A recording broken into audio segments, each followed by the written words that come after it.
Salut, j'espère que vous allez bien et surtout que vos lectures sont belles et révolutionnaires. Bienvenue encore pour cette nouvelle vidéo. Actuellement, je suis en train de lire Racines et Destinées, un livre écrit par le professeur Zacharias Stanley-Froman. Nous en parlerons dans une prochaine vidéo.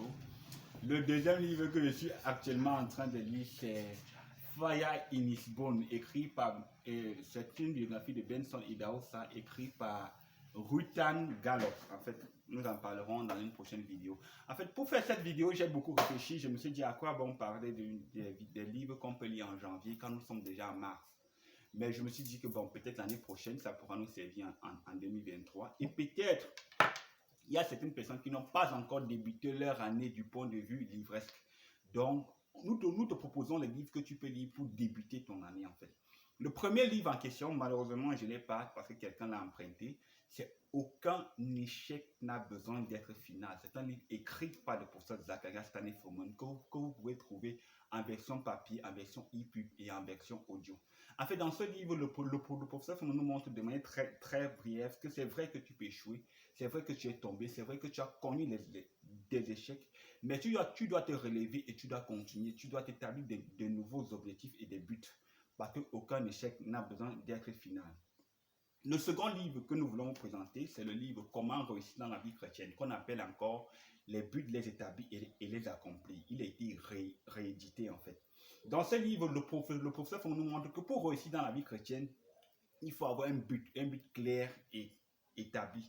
Pourquoi? Parce que tu ne peux pas tout faire et Dieu n'a pas appelé tout le monde à tout faire. Alors, comment réussir dans la vie chrétienne?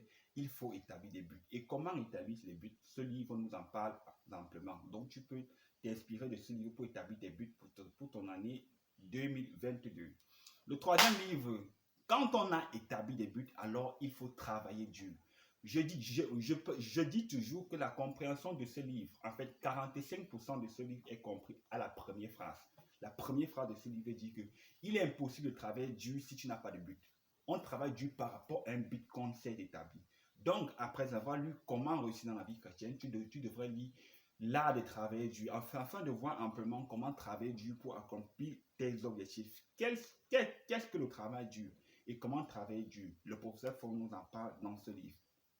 S'il faut travailler dur, c'est qu'il faut abandonner la paresse. Donc, dans ce livre, La délivrance du péché de la paresse, le professeur Fomon nous montre ce que c'est que la paresse.